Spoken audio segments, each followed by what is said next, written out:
Os destaques da semana entre os julgamentos do plenário do Supremo Tribunal Federal você confere aqui na TV Justiça. É o Plenárias que já está no ar.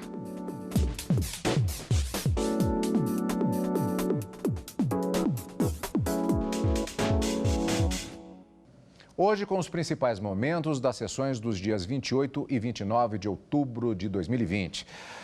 Com a Karina Zucolotto, nós sempre acompanhamos, portanto, as sessões plenárias do Supremo Tribunal Federal e repercutimos justamente os principais acontecimentos da semana aqui no Plenárias. Karina, como vimos, eu acho que o grande destaque da semana é uma pauta polêmica e importante, que é a questão das revistas íntimas nos presídios e estabelecimentos penitenciários. O julgamento começou na quarta e prosseguiu na quinta e ainda terá continuidade no Supremo Tribunal Federal. É isso aí, Cadu. Esse tema é um tema bastante relevante, envolvendo direitos fundamentais e o direito do preso receber essas visitas dos seus familiares, colocado em xeque num recurso extraordinário que vem do Rio Grande do Sul e justamente questiona se é constitucional ou não esses métodos invasivos para a revista íntima em busca de drogas, por exemplo, que poderiam estar sendo levadas pelas mulheres dos presidiários, até mesmo crianças, e se isso viola ou não preceitos constitucionais. Nós já tivemos 4 votos proferidos nesse recurso extraordinário, 3 votos no sentido de que é inconstitucional e que devem ser tomadas outras medidas eficazes, mas menos invasivas, ao contrário do que votou o ministro Alexandre de Moraes, o 4º voto abrindo uma divergência, entendendo que a revista íntima ela é possível, mas que algumas condições devem ser estabelecidas, e é sobre isso que nós vamos conversar hoje no programa. Destaque, portanto, da chamada sessão presencial, normalmente a sessão presencial do plenário do Supremo Tribunal Federal e que está sendo realizada por videoconferência. É diferente do chamado plenário virtual, quando os ministros, durante um período de tempo, eles podem analisar e votar julgamentos específicos que são utilizados por meio de uma plataforma digital. Exatamente os destaques também que vamos ver agora neste primeiro bloco. Vamos começar com o seguinte: o contribuinte não pode ser excluído do Refis, Programa de Renegociação das Dívidas, antes de receber notificação da Receita Federal. Os ministros do STF, em sessão do plenário virtual, consideraram inconstitucional resolução que dispensava comunicação prévia à empresa da exclusão do programa de parcelamento. Por unanimidade, o Supremo Tribunal Federal entendeu que o contribuinte tem o direito de se defender antes de ser excluído do programa de recuperação fiscal. O governo argumentava que a notificação não era necessária porque a lei que criou o programa de refinanciamento de dívidas já estabelece a exclusão da empresa que deixar de pagar as parcelas por 3 meses seguidos ou 6 alternados. Ao analisar o processo, o ministro Dias Toffoli, relator da ação, observou que uma resolução anterior da Receita Federal garantia a notificação do devedor e dava prazo de 15 dias para ele se manifestar sobre as irregularidades. Já na nova resolução, a notificação prévia foi suprimida e o prazo de manifestação passou a ser concedido somente após a publicação da exclusão. Para o ministro Dias Toffoli, o contribuinte precisa ser submetido ao devido processo administrativo, com ampla defesa, contraditório, notificação e análise particularizada. Com a decisão do STF, a intimação prévia da empresa deve ocorrer pela internet ou pelo Diário Oficial.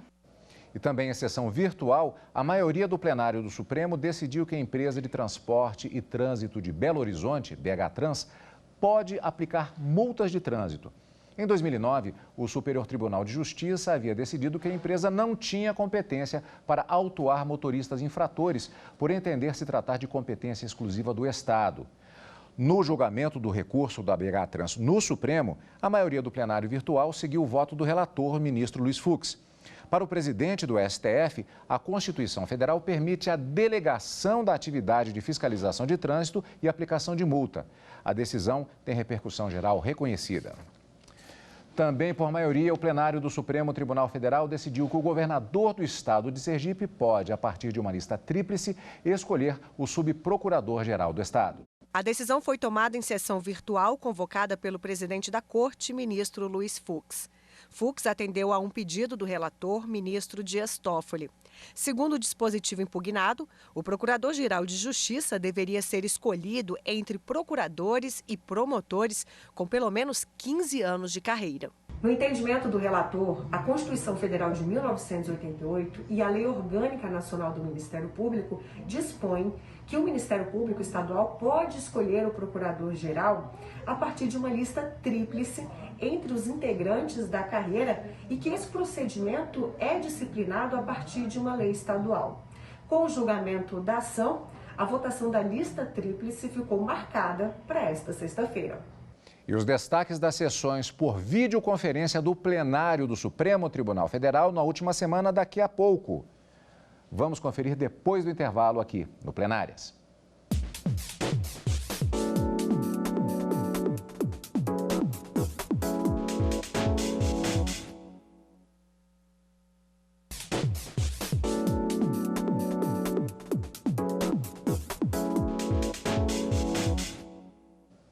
Estamos de volta com o Plenárias, agora com os destaques das sessões plenárias por videoconferência, o chamado plenário reunido presencialmente todos os ministros do Supremo Tribunal Federal, sessões que acontecem quartas e quintas-feiras. Vamos começar com a sessão da quarta-feira. Os ministros do STF deram início, exatamente naquela sessão, ao julgamento sobre a legalidade da revista íntima para ingresso de visitantes em presídios. A discussão que chegou ao STF envolve uma decisão da Câmara Criminal do Tribunal de Justiça do Rio Grande do Sul. O colegiado absolveu uma mulher acusada por tráfico de drogas após ser flagrada com 96 gramas de maconha no corpo, no momento em que ia visitar o irmão, preso no Presídio Central de Porto Alegre.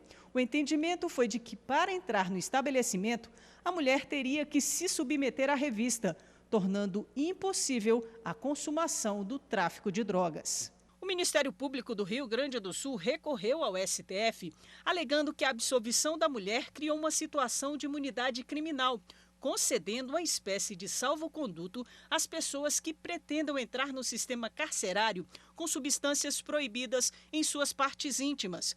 O Ministério Público Gaúcho sustenta que a revista manual só ocorre em caráter excepcional e que, no caso em discussão, havia fundada suspeita para a realização da revista íntima. Durante a sessão dessa quarta-feira, o Procurador-Geral de Justiça do Rio Grande do Sul argumentou que a interpretação do TJ Gaúcho coloca os princípios da dignidade e da intimidade em posição hierarquicamente superior aos princípios da segurança e da ordem pública. Não há no sistema constitucional brasileiro direitos ou garantias que se revistam de caráter absoluto. Mesmo porque razões de relevante interesse público ou exigências derivadas do princípio da convivência das liberdades legitimam, ainda que excepcionalmente, a adoção por parte dos órgãos estatais de medidas restritivas das prerrogativas individuais ou coletivas. Já a defesa da mulher acusada de tráfico de drogas argumentou que houve violação do princípio da dignidade da pessoa humana e a proteção ao direito à intimidade e à honra e à imagem.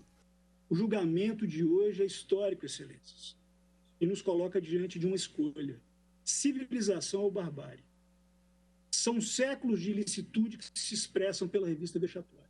Procedimento que é absolutamente ineficaz, como demonstra o número de apreensões de objetos ilícitos, irrisório frente à devastação da dignidade que representa, mas que, apesar de toda essa ineficácia, ainda persiste. O parecer do vice-procurador-geral da República foi pelo não conhecimento do recurso extraordinário, mas destacou que a solução proposta para reprovar as buscas íntimas é uma solução desproporcional e expõe ainda mais as pessoas que precisam de proteção.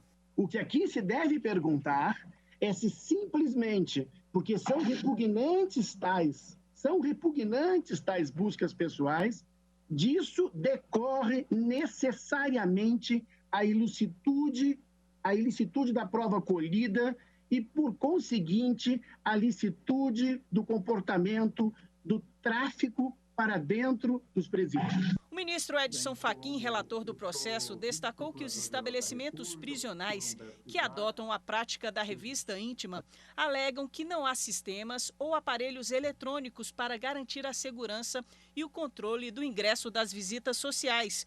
Mas essa justificativa não está de acordo com a Constituição. Para Fachin, a revista íntima ou vexatória ofende a dignidade da pessoa humana e a intimidade, a honra. Por conta disso, ele negou o provimento ao recurso. Assento como premissa que a revista vexatória confere tratamento desumano e degradante, incompatível com a Constituição da República, especialmente o inciso 3º do artigo 5º.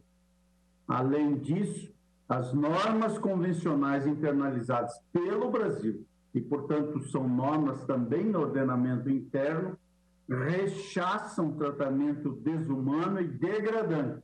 Depois do voto do relator, o julgamento foi suspenso. Pois é, vamos conversar com a Karina agora. Aliás, esclarecendo, isso é a sessão da quarta-feira, o julgamento foi suspenso exatamente pela hora, já com a apresentação do voto do ministro Edson Fachin, retorna na quinta-feira, vamos ver daqui a pouco. Em relação, Karina, ao voto do ministro Fachin, diversas questões incidem nesse caso. Talvez quem tenha acompanhado a sessão, talvez tenha verificado que há até a questão da jurisprudência do ponto de vista internacional, a questão dos direitos humanos, várias questões incidem nesse tipo de caso. E o ministro Fachin, ele considerou no voto dele 4 pontos fundamentais justamente para manifestar o seu livre convencimento. Que pontos foram esses? Cadu, sem dúvida, o ponto que foi mais enfatizado pelo ministro Edson Fachin foi uma possível violação de tratados internacionais de direitos humanos em que o Brasil é signatário, estabelecendo então que essas revistas invasivas e que foram descritas durante todo o julgamento, tanto nas sustentações orais como pelo voto do ministro Edson Fachin, acabariam deixando aquelas pessoas já em estado de vulnerabilidade ainda muito mais expostas, né, a situações vexatórias, desumanas e degradantes, e que por isso também ele acabava considerando como inconstitucional e incompatível com o texto essas revistas íntimas. Mas ele colocou, além desse ponto, a situação de que o Estado não poderia, de forma alguma, argumentar aquela tese de defesa da reserva do possível para se eximir da obrigatoriedade na aquisição de equipamentos que podem ser utilizados para a segurança pública durante essa vistoria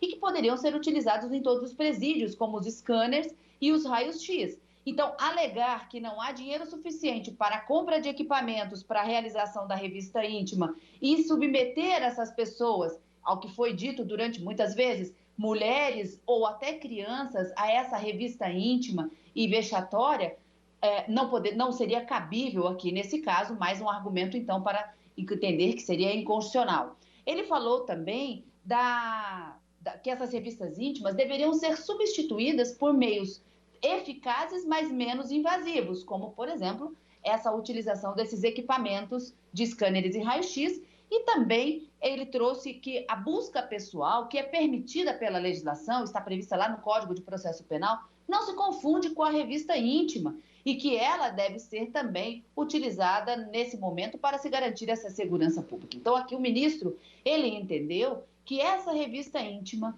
viola a dignidade da pessoa humana e acaba expondo todas elas a essa situação desumana ou degradante, rechaçada pelo Brasil, no momento em que concorda com todas aquelas convenções internacionais de direitos humanos e também princípios esculpidos no próprio texto constitucional. Para o ministro relator, portanto, revistas íntimas em presídios, que é o tema central desse recurso extraordinário, devem ser declaradas inconstitucionais, Cadu. E só para reforçar, Karina, lembrando que não foi apenas o voto do ministro, como vimos na matéria apresentada do ministro relator na sessão da quarta-feira. Tivemos, como previsto dentro dos parâmetros processuais, a apresentação do relatório, diversas sustentações orais, muitas contribuições no processo e, por isso, nós tivemos a sessão plenária da quarta-feira dedicada a esse fechamento dessa parte. Suspenso o julgamento, o processo retornou para a sessão plenária da quinta-feira, quando os ministros do Supremo Tribunal Federal retomaram o julgamento para a apresentação do voto dos demais ministros, nesta questão envolvendo a legalidade das revistas íntimas realizadas em presídios.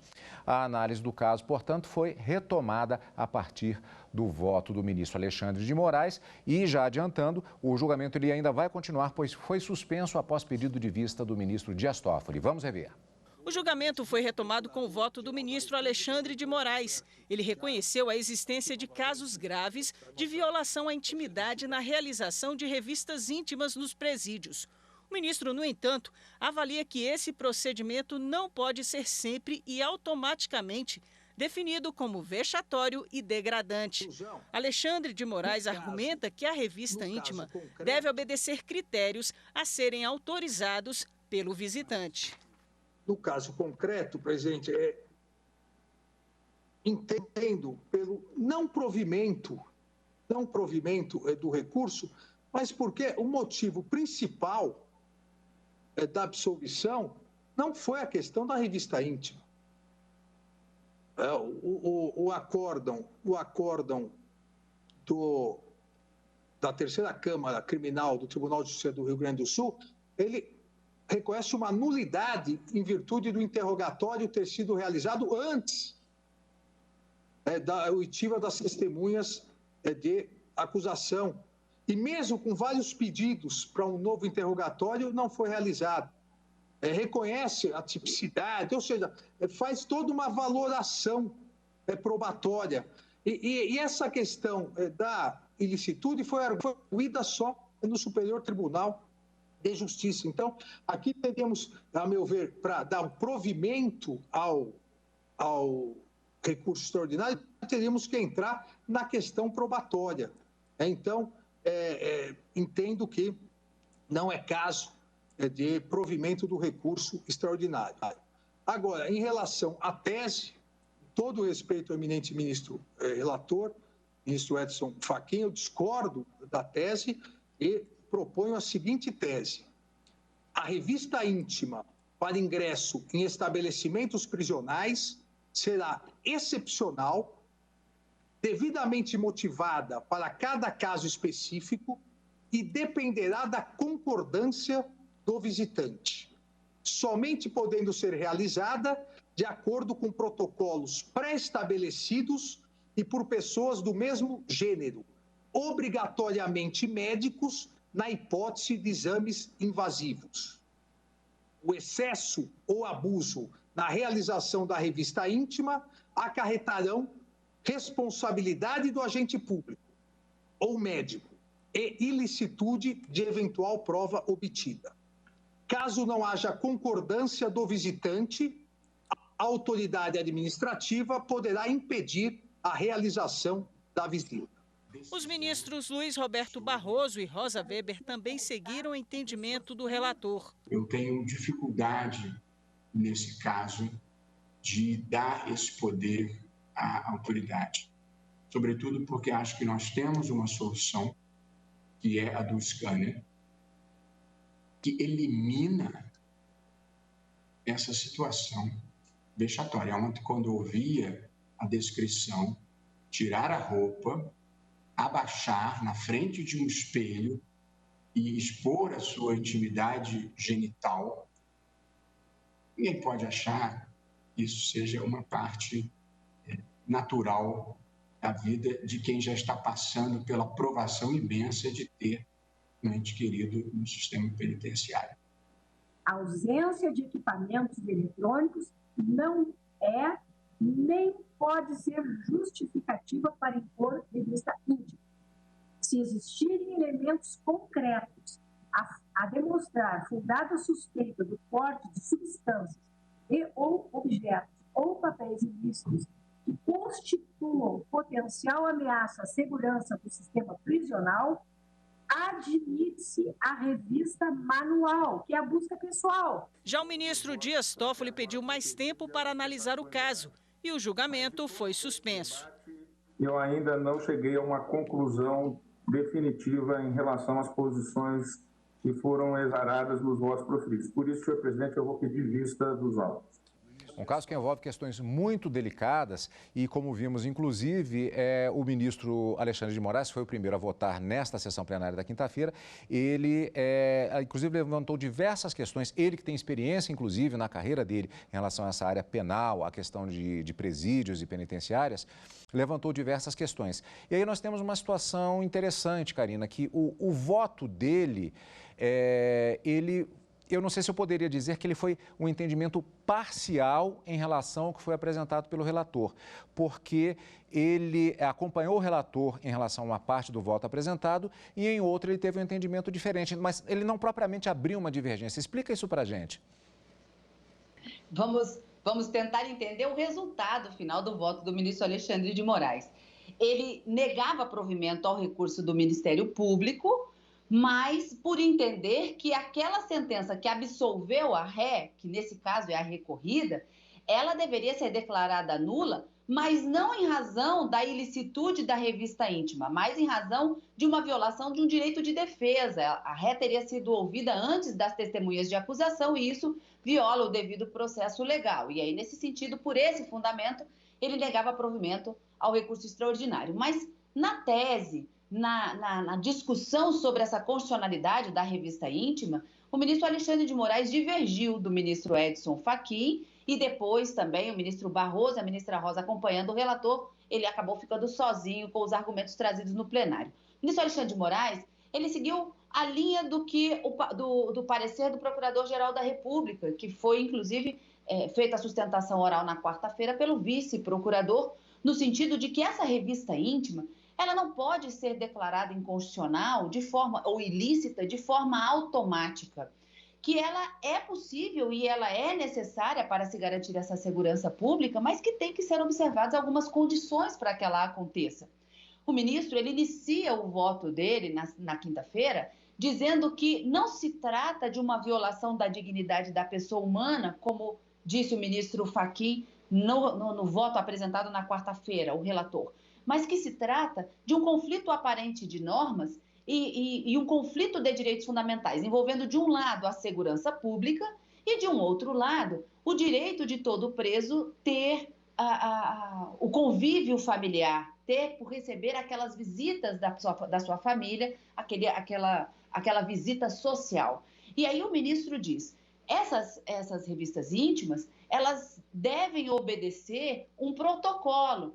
E na tentativa aqui de resumir a tese do ministro Alexandre de Moraes, a gente pode dizer que ele falou que a revista ela tem que ser, então, uma medida excepcionalíssima, ela tem que ser uma medida subsidiária, ou seja, se o scanner ou o raio-x não foram suficientes para detectar, mas ainda há fundadas suspeitas de que algum objeto ilícito está contido, está junto com aquele visitante, que essa revista íntima seria possível, seria permitida, mas desde que fosse realizada, por exemplo, por um médico e observando também o gênero, né? Médico ou médica. Então, ele estabelece alguns critérios que deveriam ser observados pela administração pública para a adoção dessa medida, que sim, é invasiva, mas, por vezes, excepcionalmente necessária para a garantia da segurança pública. Até agora, só o ministro Alexandre de Moraes votou nesse sentido, embora, como você disse, Cadu, o resultado final desse recurso extraordinário seja o mesmo. Mas vamos entender, o fundamento é diverso daquele sustentado pelo ministro relator. Até agora, 4 votos negando o provimento ao recurso extraordinário do Ministério Público, que pretendia afastar a absolvição da ré. Os 4 votaram para negar e manter a absolvição. Mas o ministro Alexandre de Moraes, insisto, por fundamento diferente. Agora, Karina, ainda na sessão plenária da própria quinta-feira, os ministros do Supremo Tribunal Federal, eles iniciaram o julgamento de uma ação na perspectiva de julgamento conjunto com outra, questionando a incidência do ICMS sobre programas de computador. A Confederação Nacional de Serviços alega que uma lei de Minas Gerais que prevê essa tributação de operações com softwares contraria dispositivos da Constituição Federal. O argumento é de que já há cobrança do ISS, Imposto sobre Serviços de Qualquer Natureza. O julgamento foi interrompido após as sustentações orais e deve ser retomado na próxima quarta-feira. Karina, no caso, eu disse que foi iniciado um julgamento e já havia outro na perspectiva de, na próxima semana, ser um julgamento conjunto, porque o ministro Dias Toffoli é relator de uma das ações, ele apresentou justamente o relatório nesta sessão plenária, e no outro ele já tem um pedido de vista. O julgamento pode ser, talvez seja conjunto, deve estar marcado, pelo que disse o ministro Luiz Fux, na próxima semana já por serem temas correlatos. Essas duas ações diretas de inconstitucionalidade já estavam pautadas para a sessão de julgamentos da quarta-feira, acabou migrando para a sessão da quinta e foi dado o início, embora chamadas as duas ações em conjunto, o ministro Dias Toffoli, relator de uma delas, proferiu, como você disse, o relatório e as sustentações foram feitas nessa ação em que ele é relator. Na outra ação direta de inconstitucionalidade, o questionamento, a relatoria da ministra Carmen Lúcia, já houve o voto da ministra Carmen, do ministro Edson Fachin e houve um pedido de vista do ministro Dias Toffoli. Daí o chamamento das duas em conjunto. Mas aquela ação em que o ministro Dias Toffoli é vistor, ele pediu vista, o que se questiona é uma lei do estado de Mato Grosso, também envolvendo a incidência desse ICMS sobre softwares. E a discussão é saber se há ou não uma inconstitucionalidade na cobrança desse imposto estadual sobre esse suporte e programas de computador. A discussão das duas ações, portanto, gira em torno do mesmo eixo, essa tributação de softwares pelo ICMS em razão dos estados, e a promessa é de que esse julgamento seja retomado na semana que vem, com o voto do ministro Dias Toffoli, na ADI em que ele é relator, e o voto vista dele na ADI da ministra Carmen Lúcia, e o segmento desse julgamento, Cadu. Agora, portanto, a continuação do julgamento nós vamos ter na próxima quarta-feira, como disse agora a Karina, e temos também uma outra questão, uma outra novidade, digamos assim, embora seja parte dos rituais do Supremo Tribunal Federal. Posse de novo ministro compondo o plenário do STF. O ministro que será empossado, Cássio Nunes Marques, ele escolherá o nome específico que será usado. A posse dele está prevista para o dia 5 de novembro, quinta-feira. Karina, portanto, temos encontros especiais marcados na próxima semana no Direto do Plenário. É isso aí, Cadu. Na quarta-feira, encontro na sessão jurisdicional e na quinta-feira, o encontro na posse, numa sessão solene, sem julgamentos, para a posse do novo ministro do Supremo Tribunal Federal, que entra na vaga do ministro agora aposentado, Celso de Mello. A sessão de posse do novo ministro do Supremo Tribunal Federal, na quinta-feira, será iniciada às 4 horas da tarde, com transmissão ao vivo pela TV Justiça. Obrigado pela sua companhia, como sempre, e continue conosco aqui na TV Justiça.